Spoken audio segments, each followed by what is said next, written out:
La literatura está llena de clásicos que en lo personal a mí me encantan mucho, sobre todo aquellos que tienen que ver con las historias épicas. Una de las historias épicas más conocidas, escrita por J.R.R. Tolkien, es El Hobbit. Y este libro además fue adaptado a la pantalla grande, al cine. En este libro, se muestra la historia como un hobbit, un pequeño ser diminuto, enano, eh, es llamado e invitado a involucrarse en una misión imposible. Esta misión era juntarse a un grupo de enanos que querían volver a recuperar la montaña solitaria. Esta montaña era su tierra antiguamente, era el lugar donde ellos habían habitado, pero este había dejado de ser de ellos luego que un dragón viniera y los echara violentamente. Es por eso que esta compañía de enanos invita a un mago y juntos invitan a este pequeño hobbit llamado Bilbo Bolsón a emprender esta travesía. Lo curioso del relato es que antes de partir, él tiene que firmar un contrato en el cual se comprometía a ser parte de esta travesía, pero a la vez se comprometía incluso a perder la vida si esto era necesario. La misión que este pequeño hobbit era una misión imposible. Cuando nosotros nos encontramos con la Biblia, la verdad es que el drama no es menor de lo que un texto ficticio puede ocasionar. La verdad es que, como dice un relato o un dicho, muchas veces la verdad supera la ficción. Y en la Escritura nosotros nos encontramos con historias verídicas. Estas no son narraciones, no son cuentos, son historias verídicas de personas de carne y hueso que vivieron. Que a diferencia de este pequeño hobbit creado en la imagen de un autor, este hombre llamado Nehemías se encontraría ante una misión imposible. Es por eso que quería comenzar haciendo alusión a esto, para que podamos más o menos comprender cuál es el tenor y la índole de la misión que Nehemías se propuso en su corazón. Vimos nosotros cómo es que este hombre, Nehemías, tenía un noble corazón. Él, siendo copero del rey de Medio Persa, el rey Artajerjes, viviendo cómodamente en un palacio, en el reino que gobernaba el mundo conocido en aquel entonces, no está contento con esa comodidad y dispone su corazón en pro de sus hermanos que vivían, que habían vuelto muchos de ellos a la ciudad de Jerusalén luego de que se encontraron por más de 70 años en el exilio. Estos ya habían vuelto, el primer viaje de regreso había sucedido hace ya casi 80 y tantos años. Luego el sacerdote Esdras vuelve con otro grupo de personas, pero en esta oportunidad ahora Nehemías se dispone a una misión en pos de su pueblo, su nación Israel. Ahora, esta misión no era cualquier misión. Por eso el título del sermón de esta mañana es Misión Imposible. Y en este veremos básicamente 4 puntos que se nos muestran en este texto. En primer lugar, una expresión imposible. En segundo lugar, una petición imposible. En tercer lugar, una presión imposible. Y en cuarto lugar, una respuesta imposible. Fíjese que en el texto comienza diciendo una fecha. Comienza situando estos acontecimientos del capítulo 2 en el mes de Nisán, en el año 20 del rey Artajerjes. Recordemos que el capítulo 1 que vimos la semana pasada comenzaba en el mes de Kisliu, o sea, el mes de Kisliu correspondía en aquel entonces, según el calendario judío, a lo que en nuestro calendario correspondería a noviembre y diciembre. Mientras que el relato que está diciendo acá, el cual es en el mes de Nisán, corresponde a los meses de marzo, abril. Entonces, ¿qué vemos aquí? Hay 4 meses entre la oración que Nehemías hace en el capítulo 1 poniéndose en lugar en primera instancia de los hermanos que se encontraban, los hermanos de su pueblo que se encontraban en Jerusalén, en segundo lugar orando por ellos y en tercer lugar disponiendo su corazón, que fue lo que básicamente vimos la semana pasada. Pero luego de que él comienza esa oración, hay un periodo de 4 meses. Y esto es interesante porque según leímos la semana pasada en Nehemías capítulo 1, versículo 11, la oración que tenía Nehemías era para que ésta tuviese cumplimiento ahí mismo. La oración de Nehemías era para ese momento. Fíjense lo que dice el versículo 11 del capítulo 1, lo voy a leer. Dice, te ruego, oh Jehová, esté ahora atento tu oído a la oración de tu siervo y a la oración de tus siervos, quienes desean reverenciar tu nombre. Concede ahora buen éxito a tu siervo y dale gracia delante de aquel varón, porque yo servía de copero al rey. Fíjese, la oración de Nehemías del capítulo 1, el anhelo de su corazón era que ésta fuese contestada inmediatamente.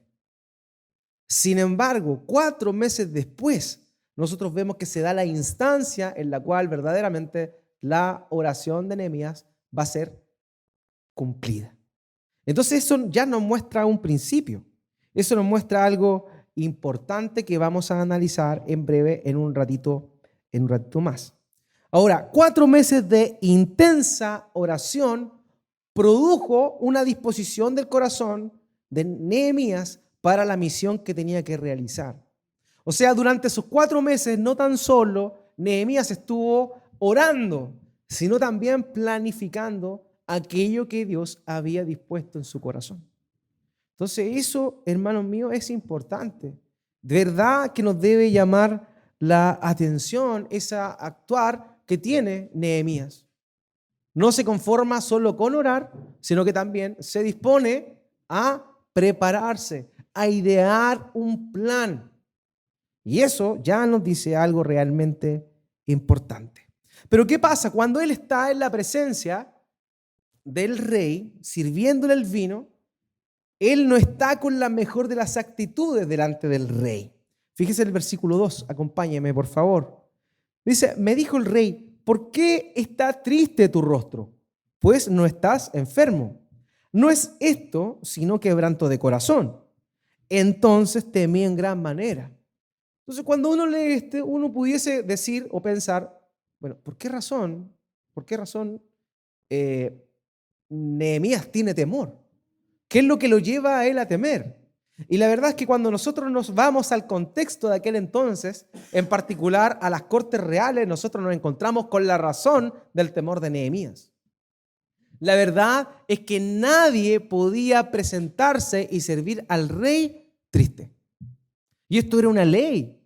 Si usted me acompaña al libro de Esther, que está después, capítulo 4, versículo 2, se muestra cómo es que estaba prohibido presentarse delante de la corte real en cilicio, vestido en cilicio.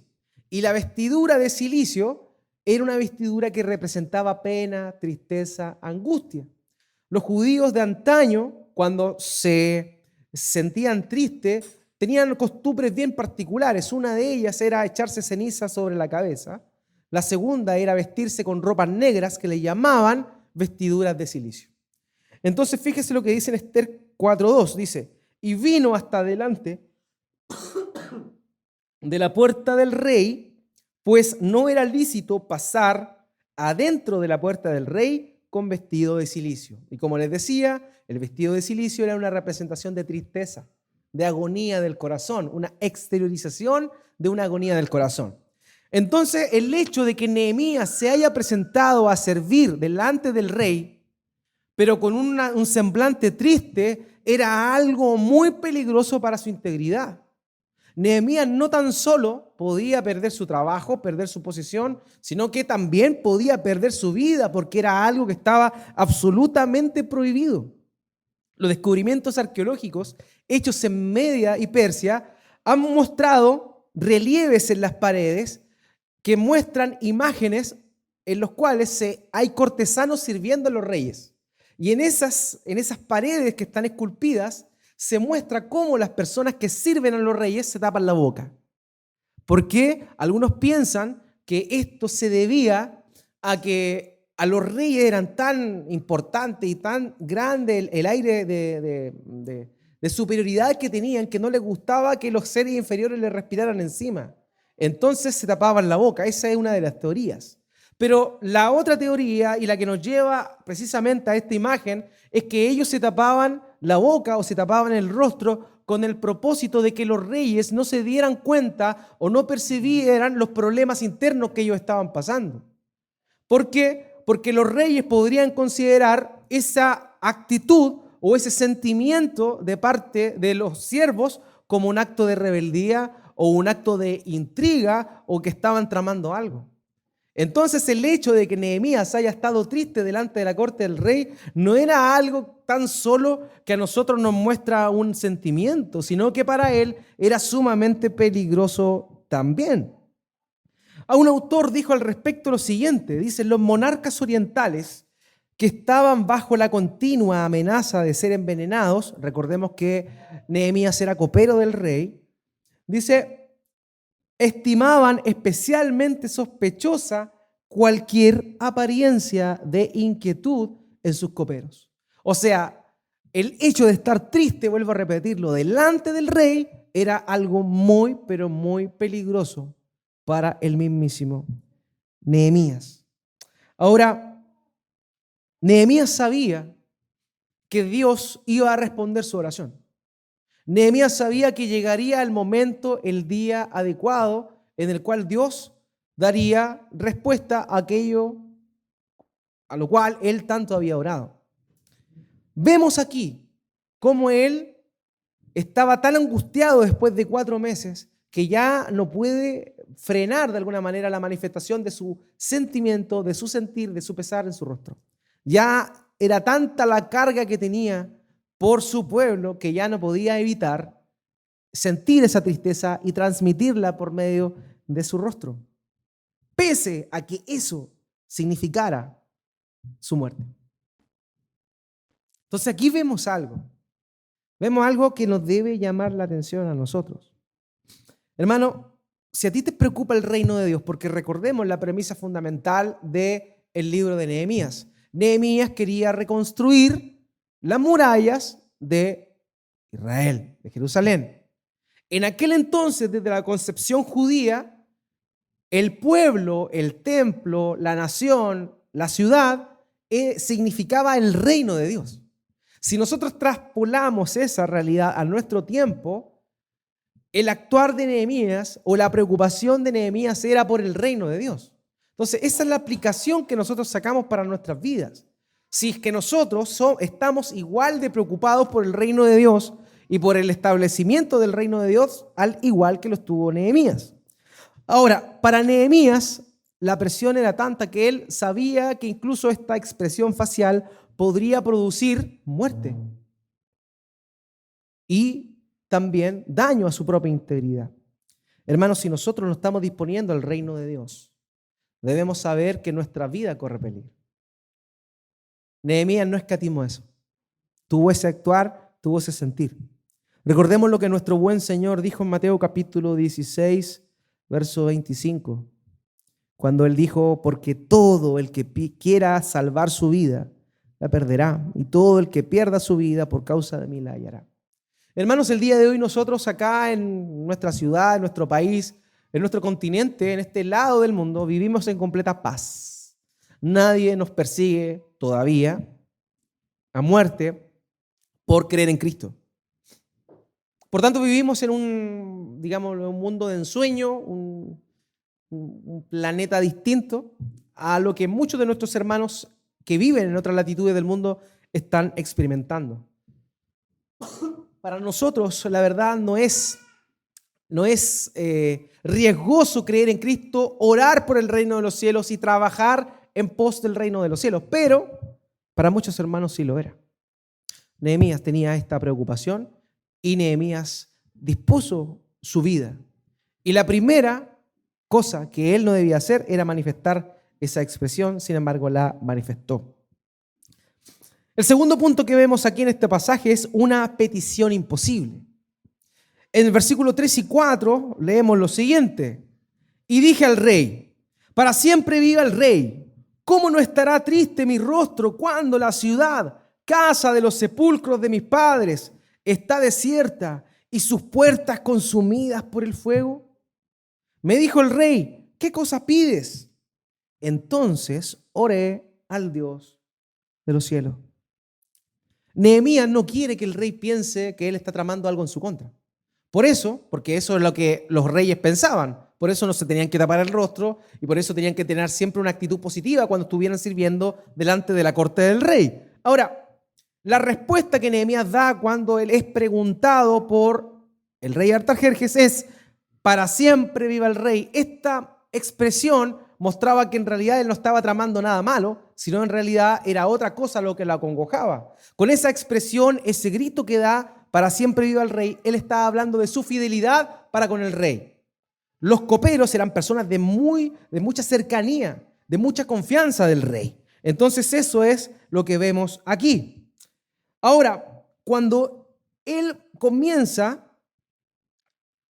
a responder a la pregunta que le hace el rey, es curioso lo que dice.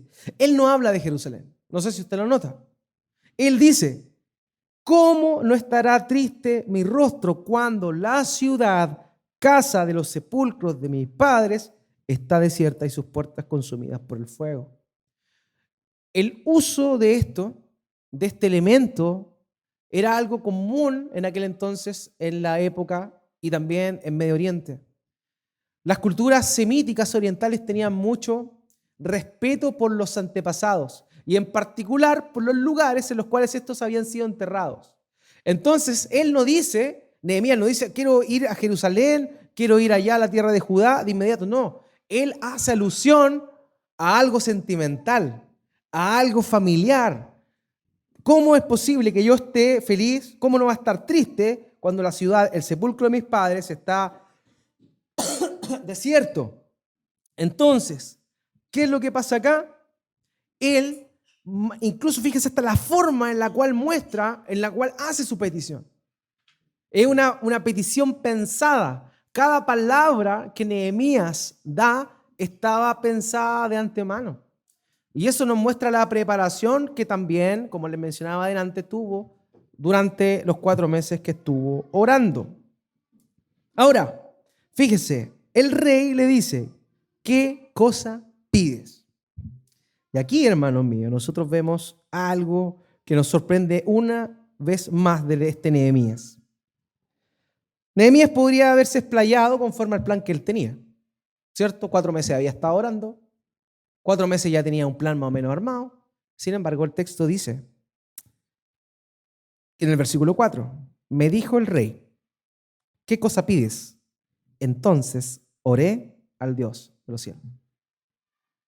4 meses, Nehemías orando.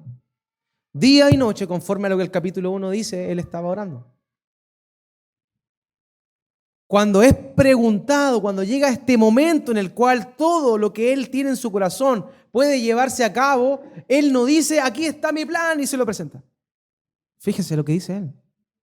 Él, antes de proferir palabra alguna, él ora a Dios. Y esto nos muestra la vida de oración que Nehemías tenía. Y nos muestra esto que es tan importante, hermanos míos. Una vida de oración. Esto es lo más cercano que nosotros vemos al mandamiento que Pablo da a los tesalonicenses en 1 de Tesalonicenses capítulo 5, verso 17, cuando dice, orad sin cesar. Nehemías oraba sin cesar, en todo momento, en cualquier situación. Y eso también nos habla a nosotros de qué manera nosotros debemos orar. Ciertamente, en oportunidades, pensamos que la oración está limitada a tiempos de soledad. Pero la verdad es que la Escritura nos dice que esto no necesariamente es así. No es tan solo encerrarse en el cuarto como el Señor Jesucristo lo dice, pero más bien esa alusión que hace el Señor Jesucristo a cerrada la puerta es a la intimidad de la oración en contraposición a lo que los fariseos hacían, que era orar públicamente para que los demás los vieran. Eso es lo que dice el Señor. Pero en realidad, la oración no tan solo está supeditada a la intimidad de una puerta cerrada. Nosotros vemos en la Biblia, vemos en la vida incluso del Señor Jesucristo, la constante vida de oración que ellos tenían. Hermano, ninguno de nosotros tiene excusa el día de hoy para decir que no hemos orado. No es que no tuve tiempo para orar. Si tu concepción de la oración es cerrar la puerta, dejar el celular al lado, porque si no estamos con el celular, y orar, si no tienes ese tiempo y tú dices, no se me dio esa instancia, estuvo muy ajetreado el día y no oré, déjame decirte que eres un negligente. Porque la oración no solo se da cuando estás en el secreto, no solo se da muy temprano por la mañana, muy tarde por la noche, antes de dormirte. La Escritura nos muestra y nos habla de una vida de oración. Orad sin cesar. En todo tiempo. La vida de Nehemías estaba pendiendo de un hilo. Había pasado la primera prueba. ¿Cuál fue la primera misión? Estar triste delante del rey. Eso ya pudiese haberle significado la muerte. Pasó la primera prueba. Pero ahora viene la otra prueba. La otra misión imposible. ¿Cuál era esta? Dar su plan o el deseo, mostrarle el deseo de su corazón al rey Artajerjes. Pero él no dispone o no es rápido para decirlo inmediatamente, sino que lo primero que hace es orar. Hermano, ¿cuándo fue la última vez que antes de tomar una decisión de cualquier tipo, sin siquiera cerrar la puerta, sin siquiera ir al baño, oraste? Sino ahí, en el momento. ¿Es así tu vida de oración? Cuando estás trabajando, de pronto te pasa algo, ¿oras? Y lo vuelvo a repetir, eso no implica que te apartes de todo y ores. No, en ese momento, si Dios está en todo momento contigo, Dios está oyendo tu oración. ¿Tienes ese tipo de vida de oración? Lo más probable es que no. Cuando estás siendo tentado, recordemos que la tentación no es pecado, pero la tentación produce ser pecado si es que estamos débiles. ¿Cuándo fue la última vez que en el momento de estar siendo tentado, oraste? ¿Sabes una cosa? Si tú oras en el momento de la tentación, muy probablemente puedas resistir la tentación. Pero nuestra concepción de la oración en oportunidades tiene un halo o un velo de ultra espiritualidad que solamente está separada para personas que se encierran horas y horas a orar. Si usted puede hacer eso, hágalo porque lo necesita. Hágalo. Pero si no tiene esa instancia, ore igual, porque todo el día usted puede estar conectado con su Dios. Todo el día puede hacerlo. El mismo Señor Jesucristo lo hizo así. En una oportunidad le estaba enseñando a sus discípulos. Y esto está registrado en Lucas capítulo 10, versículo 21. Fíjense. En aquella misma hora, Jesús se regocijó en el Espíritu y dijo: yo te alabo, oh Padre, Señor del cielo y de la tierra, porque escondiste estas cosas de los sabios y entendidos y las has revelado a los niños. Sí, Padre, porque así te agradó. Dígame si esto no es una oración. Esto es una oración. Él estaba enseñando y de pronto termina su enseñanza y dice: Padre, te alabo porque él tenía una vida de oración. Se nos muestra en Marcos capítulo 1, 35 que el Señor muy temprano de madrugada, aún muy oscuro, salía a orar. Pasaba noches enteras orando. Se apartaba orando. Vemos en Getsemaní cómo se aparta a orar. Pero él todo el día estaba conectado con Dios. ¿Tú estás todo el día conectado con Dios? Difícilmente vas a poder llevar a cabo una misión difícil, y llamémoslo una misión no para tus propios intereses, sino para el reino de los cielos, si es que no tienes una vida de oración de este tipo. Leonard Ravenhill, un predicador ferviente que murió hace unos años atrás, dijo estas palabras.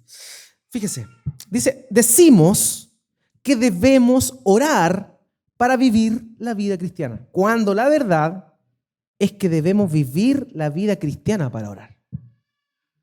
O sea, nuestra vida debe ser una vida de oración, hermano.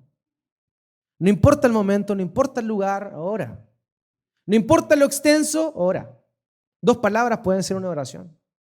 Señor, ayúdame puede ser una oración. Señor, gracias puede ser una oración. Pero ¿estás así de conectado todo el día con tu Dios? Esa es la pregunta que te dejo esta mañana. El Señor oró mientras enseñaba y el Señor también oró mientras estaba en la cruz. Padre, perdónanos porque no saben lo que hacen. Dígame si eso no es una oración. ¿En qué momento la hizo? ¿Tenemos esa misma actitud? Hermano, la oración es algo tan importante y Nehemías lo comprendía de la mejor manera. De la mejor manera. Un autor dijo esto: nada se hace bien sin oración, por la sencilla razón de que no orar deja a Dios fuera de la escena. Si tú no oras, eso significa que tú no necesitas de Dios. Nehemías no podía pasar este momento o esta prueba de decir y manifestar su plan delante del rey sin antes haber orado a aquel que tenía el control de esa situación. Hermanos, que seamos igual nosotros. Que en todo el día, ante cualquier situación, podamos tener ese corazón de buscar a Dios en oración. Que no digamos hoy día no oré, porque no tenemos excusa para decir eso. Por muy apretada que sea tu agenda, lo dije la semana pasada, la agenda de Nehemías será 3 veces más ajetreada que la tuya. Y Nehemías probablemente conoce más la escritura de lo que tú las conoces, y probablemente Nehemías oraba mucho más de lo que tú oras y de lo que yo oro. Nadie tiene excusa delante de Dios, queridos. Entonces, vemos cómo es que Nehemías, antes de manifestar su plan, él ora a Dios, nuevamente poniéndose a disposición de él. Entonces, fíjese ahora, viene esta petición que parece nuevamente imposible. Versículo 6. Entonces el rey me dijo, y la reina que estaba sentada junto a él: ¿cuánto durará tu viaje y cuándo volverás? Y agradó al rey enviarme después de que yo señalé el tiempo. O sea, por el puro rostro triste, Nehemías podría haber muerto, pero más podría haber muerto por el plan que tenía. No sé si usted alguna vez ha pedido un permiso sin goce de sueldo, o las que son madres y trabajan saben bien lo que es una licencia, ¿cierto?, prenatal. ¿Qué rostro o qué cara pusieron sus jefes, hermanas que trabajaban cuando estaban embarazadas, cuando ustedes contaron a su empleador que estaba embarazada? ¿Le puso cara de felicidad? ¿Se puso contento su empleador? Lo más probable es que no. ¿Se da cuenta si eso pasa ahora con jefes que tienen un poder sumamente limitado? ¿Cómo habrá sido la propuesta de Nehemías ante el rey? ¿Sabe una cosa? Más interesante aún. Aquí no se dice el tiempo. Nehemías dice, responde, aquí dice: y agradó al rey enviarme después de que yo le señalé el tiempo. Pero ahí no dice el tiempo que Nehemías había pedido. ¿Sabe cuánto tiempo pidió Nehemías? Nehemías, en Nehemías capítulo 5, versículo 14, dice que estuvo 12 años en Jerusalén. ¿Usted pediría un permiso sin goce de sueldo por 12 años? Le gustaría, ciertamente. Esa era la petición que Nehemías estaba haciendo. Sobrevivió a su rostro, a su semblante. Pero muy probablemente el rey podría haber cortado. ¿Qué te crees? Chao, me serví hasta hoy día nomás. Y haberlo matado. Sin embargo, él se puso a orar, dispuso su corazón y hace esta petición que ya era difícil. Fíjese que la versión aramea de la Biblia, la versión siríaca, cuando muestra este versículo, el versículo 6, añade algo que la versión hebrea y griega no tienen. La versión siriaca dice que el rey le dijo, tú estás loco. Sin embargo, pese a decirle, tú estás loco, accedió. Entonces vemos cómo la gracia de Dios estuvo sobre Nehemías. Pero esto no hubiese sido posible si no hubiese sido también por esa conexión que el mismo Nehemías tenía para con su Dios. Hermano, tú quizás quieres servir a Dios. Tú quieres entregar tu vida a servirle. Oras y dices, Señor, ¿en qué te puedo servir? Vamos a decirte que hay muchas formas en las cuales tú puedes servir a Dios. ¿Ya? Pero tú no puedes servir a Dios sin encomendarte a Él, sin que Él te dé sabiduría y sin que Él te dé un plan. Porque ciertamente el plan de Nehemías era un plan hilvanado en Él, pero que venía trazado desde la eternidad. Entonces, si tú quieres servir a Dios, entrégate a Él, búscale a Él y Él te dará respuesta. Él te guiará, Él te dará sabiduría para tomar decisiones que tú debes tomar conforme a su voluntad. Pasó la primera misión imposible, pasó la segunda misión imposible. Tercer lugar, una presión imposible. Fíjese que la petición que hace Nehemías estaba tan detalladamente planificada que él le dice, bueno, necesito que tú me dé autorización para ir allá a construir las murallas, pero necesito dos cosas. La primera es un permiso para los gobernantes de cruzado el río, porque me van a ver a mí que voy para allá y si no tengo tu permiso, me van a matar. Entonces, él ya sabía lo que tenía que hacer. Fíjese que él no empieza a pensar en ese momento, eso también es interesante y nos muestra a nosotros un tema de organización, de planificación, que también es necesario en nuestra vida de fe. Hermanos, vivimos por fe, nos movemos por fe, ¿cierto? Pero también es necesario que dentro de nuestra búsqueda de Dios planifiquemos ciertas cosas. Ahora, si estamos conforme a la voluntad de Dios, esas cosas se van a dar. Si lo que buscamos no va en función a la gloria de Dios, sino a nuestros propios deleites, déjame decirte que Dios te va a decir un no gigante, ¿ya? Pero si tu corazón está dispuesto a su voluntad, tú también tienes que planificar. A Nehemías no lo pilló de improviso esto. Ay, ¿qué le digo ahora? Chuta, ¿qué pido? No, él sabía dos cosas. La primera, autorización para los gobernantes de cruzado del río. Segunda cosa, mándame y permite que yo vaya donde Asaf, el guardabosques del rey. ¿Para qué? Para que yo le pida madera para construir cualquier cosa. No, tres cosas específicas. Dice el texto ahí que le pide para construir las murallas, las puertas del palacio y también lo que iba a ser su propia casa. O sea, Nehemías tenía la película clara. Nehemías sabía. Pero Nehemías no solo planificaba, sino que por sobre todo, Nehemías oraba. Hermano, quédate con eso. Quédate con eso esta mañana. Que tu vida sea en función a la voluntad de Dios. No es que quiero cambiarme de trabajo, quiero esto. Sí, hermano, está bien, pero preocúpate del punto principal. ¿Cuál es el punto principal? La gloria de Dios. Lo otro es todo periférico. Si tú buscas la gloria de Dios, Dios te va a encaminar y te va a dar sabiduría para tomar buenas decisiones si es que estás orando. Pero si no estás orando y tiene un plan única y exclusivamente que va en beneficio tuyo y más específicamente en tu bolsillo, déjame decirte que probablemente Dios no tome en cuenta tu plan. Entonces, eso es lo primero. Si tú te dispones al reino de Dios, ora, planifica. Cuando llegó cruzando el río y le entregó la carta a los gobernantes, pasó algo malo. El problema del rey ya había pasado. Su semblante había sido aceptado, su petición había sido aceptada. Pero ahora venía otro problema. Construir y trabajar en el reino de Dios no viene sin oposición, querido.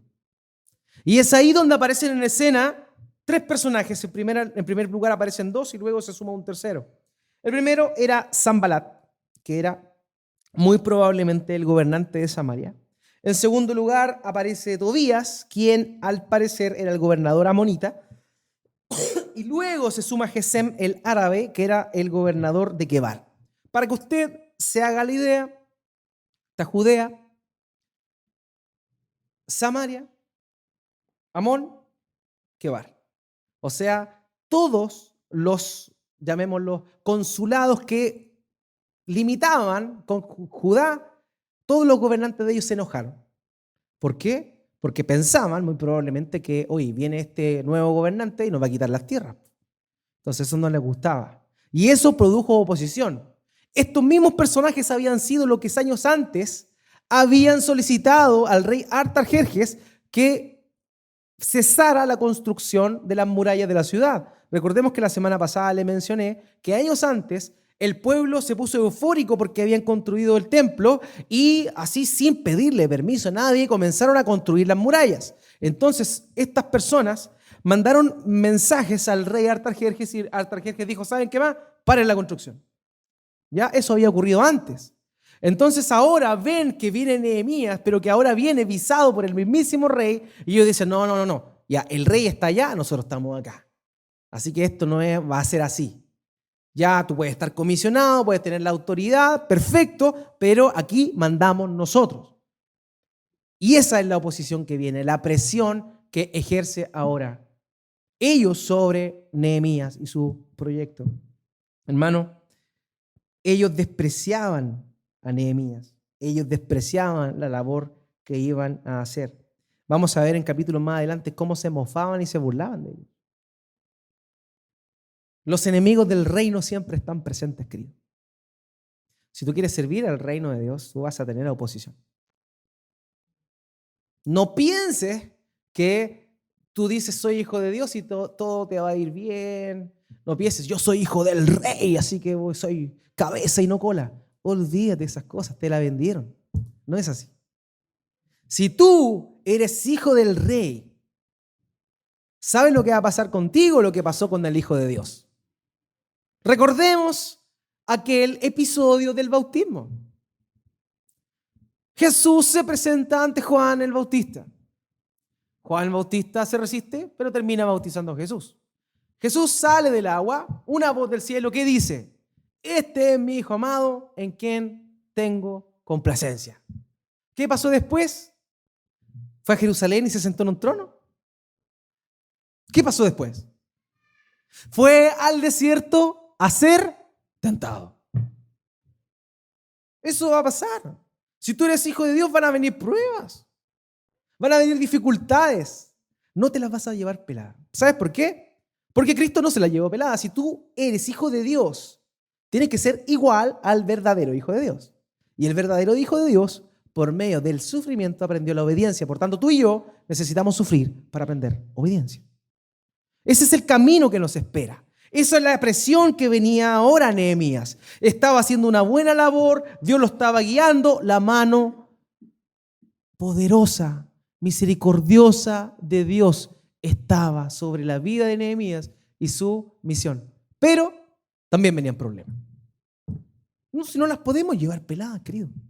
No podemos pretender hacer la obra de Dios y que nos vaya bien en todo. Hermano, ¿vas a disponerte a hacer la obra de Dios? ¿Vas a disponerte a glorificar a Dios en tu trabajo? ¿Ya no te vas a reír con los mismos chistes que te reías antes del jefe? ¿Ya no va a ser agradable para el jefe porque no vas a falsificar documentación que el jefe te pedía? ¿Sabes lo que te va a pasar? Probablemente te van a echar. Querías hacer las cosas bien. Glorificaste a Dios, pero te va a ir mal. ¿Por qué? Porque Dios permite eso. Si tú quieres obrar en el reino de Dios, tú vas a tener oposición. Y eso es así ahora y siempre. Vamos a vivir constantemente en ese proceso. Vamos a estar bien, Dios nos va a estar respaldando la misión y de pronto, ¡pa!, chancacazo. ¿Por qué? Porque Dios quiere que aprendamos. Esto no es así como una vida, un mundo relajado, no, hermano mío. Nehemías lo tenía bien claro y pasaba de misión en misión, de misión en misión. Fíjese lo que dice el Señor Jesucristo en Mateo capítulo 16, verso 18. Dice, yo también te digo que tú eres Pedro y sobre esta roca edificaré mi iglesia y las puertas del Hades no prevalecerán contra ella. Las puertas del Hades, las puertas del infierno, del reino del diablo, está resistiendo la obra de Dios. La está resistiendo, por eso dice, las puertas del Hades no prevalecerán. ¿Por qué? Porque están mostrando que el reino de los cielos está ejerciendo una presión sobre el reino de las tinieblas. Esto era lo que estaba pasando acá. Nehemías estaba tocando la fibra de los enemigos del pueblo de Dios. Por eso vino esta oposición. Hermanos, ¿qué vemos después en Nehemías? Es increíble cómo este hombre nos muestra lo malos que somos nosotros o lo deficientes que somos nosotros a la hora de servir a nuestro Dios. Él llega allá, pese a que se genera toda esta tensión, esta problemática con los vecinos, llega allá y él no llega diciendo, ya muchachos, llegué yo, vengo con las cartas de autorización, así que vamos moviéndonos, vamos a ver qué pasa. No, él no hace eso. Dice que él llega a Jerusalén y luego de 3 días, de noche, cuando nadie lo veía, tomó un animal de carga, su cabalgadura que hace alusión a un caballo, y comenzó a hacer un recorrido por las partes que estaban más afectadas de la ciudad. Callado, prudente, sin ninguna pomposidad, sin llamémoslo, sin llamar la atención de nadie. Él comienza con esa misión. ¿Qué vemos? Prudencia, vemos integridad, vemos sabiduría en la vida de Nehemías. Hermano, muchas veces nosotros somos demasiado impulsivos. Somos demasiado impulsivos.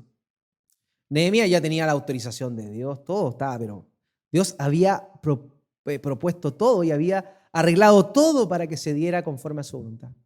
Sin embargo, él no se deja llevar por esa efervescencia, sino que ¿qué es lo que hace? Él prudentemente comienza a llevar a cabo el plan que Dios había puesto en su corazón. Hermano, el dominio propio es importante.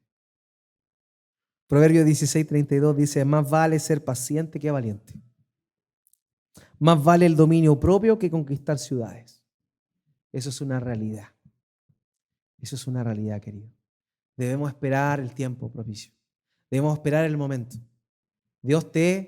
Si Dios te comisionó algo, Dios lo va a hacer. Tienes que tener esa certeza. Dios lo va a hacer. Pero Dios también dispone las sazones. No solo los tiempos, sino también las circunstancias. Y en ese aspecto es que nosotros debemos ser prudentes, cautelosos. Y Dios va a ir disponiendo todo, hermano.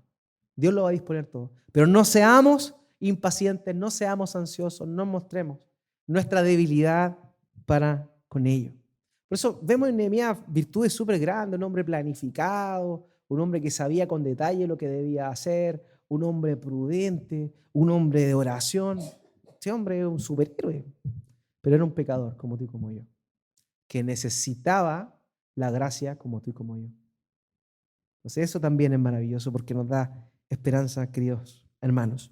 El cuarto punto de esta mañana es una respuesta imposible. Vimos cómo Sanbalat, Tobías y Gesem se aunaron con el propósito de ser una piedra en el zapato para Nehemías y su labor. Vimos cómo es que el pueblo de Israel sabía que muy poco tiempo antes se le había prohibido continuar con la construcción de la muralla del templo. Por tanto, era muy común que ellos sintieran miedo, que ellos cuando Nehemías les dijera su propuesta, ellos se acobardaran y no continuaran con el plan que Dios había trazado. Esa era la cuarta misión imposible que tenía Nehemías, motivar a un pueblo que estaba en tristeza. Recordemos el informe de Hanani, el hermano de Nehemías en el capítulo 1. Dice que estaban todos devastados, estaban todos tristes, desanimados. A ese pueblo llega Nehemías, a un pueblo desanimado, un pueblo desmoralizado. Y ese era el otro reto que Nehemías tenía por delante. Pero, ¿cuál es la respuesta de Nehemías? Versículo 18. Entonces les declaré cómo la mano de mi Dios había sido buena sobre mí. Asimismo, las palabras que el rey me había dicho. Y dijeron, fíjense la respuesta, levantémonos y edifiquemos. Y así esforzaron sus manos para bien. Aparte, Nehemías era un buen motivador. Era un buen líder. Era capaz de mover a la masa, pero no dándole órdenes, Fíjese en eso. Él no da órdenes. Él muestra la gracia de Dios. Él muestra el favor de Dios. Y como Dios los estaba acompañando en esta travesía que se había encomendado el mismísimo Nehemías, en ese momento ellos ven cómo la mano de Dios había estado con él y se motivaron a trabajar y terminan diciendo, levantémonos y edifiquemos. Fíjese en el versículo 20 lo que dice. Y en respuesta les dije, el Dios de los cielos, Él nos prosperará y nosotros sus siervos nos levantaremos y edificaremos, porque vosotros no tenéis parte ni derecho en memoria en Jerusalén. Esta es la respuesta que Nehemías le está dando a los enemigos del pueblo de Dios. O sea, lo que en primer lugar era algo personal, ahora se convierte en algo que unía a toda la gente que vivía en Jerusalén. O sea, la mano de Dios convenció a estos hombres de que Dios estaba con ellos y que iban a poder conseguir su objetivo. ¿Qué implica eso, querido hermano? Eso implica que si Dios se encomienda algo, por muy imposible que esto parezca, Dios lo va a realizar. Nosotros podemos parecer una iglesia pequeña, podemos parecer una iglesia insignificante en comparación a otras. Tu vida, quizá tú estás recién comenzando en la fe. Puedes decir, pero ¿cómo es posible que yo sea usado por Dios para predicarle a las demás personas y porque puedan llegar al conocimiento de la verdad? Y tú puedes pensar en esa imposibilidad. Pero déjame decirte algo. Y esto no es un cliché. Dios es el Dios de lo imposible. Para ti esto es imposible. Para mí esto es imposible. Ser encomendados a la misión de Dios para la gloria del reino de Dios es imposible en nuestras fuerzas. Vamos a caer, vamos a fallar, vamos a desviarnos. Pero es Dios quien está detrás de esto. Es Dios quien te lleva y todo aquello que parece imposible en función a su reino, en función a su gloria. No en función a que cambie el auto a fin de año. No en función a eso. En función a que te compre una casa, un departamento. No, eso da lo mismo. ¿Sabes por qué? Porque Dios está más preparado de tu morada eterna que de tu morada acá. Ahora sí, ahorra, trabaja, hazlo. Pero Dios está más preocupado de su gloria que de tu casa. Si tú te dispones a buscarle a Él, si tú te dispones a ser un siervo en sus manos, por muy imposible que parezca que tú seas alguien útil en sus manos, Él lo va a hacer por la gloria de su nombre. Por la gloria de su nombre Él lo va a hacer. Y Él va a usarte a ti, que muy probablemente, al igual que yo, no tenemos ni la 10ª parte de todos esos atributos que parece tener este hombre llamado Nehemías. Sin embargo, para Dios no hay nada imposible cuando se trata de su gloria.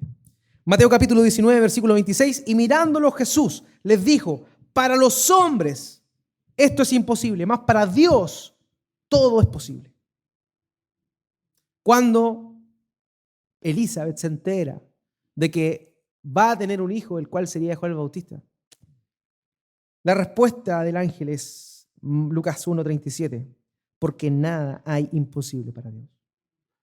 Hermano, hermana, si tú te has dispuesto a servir a Dios y a su reino,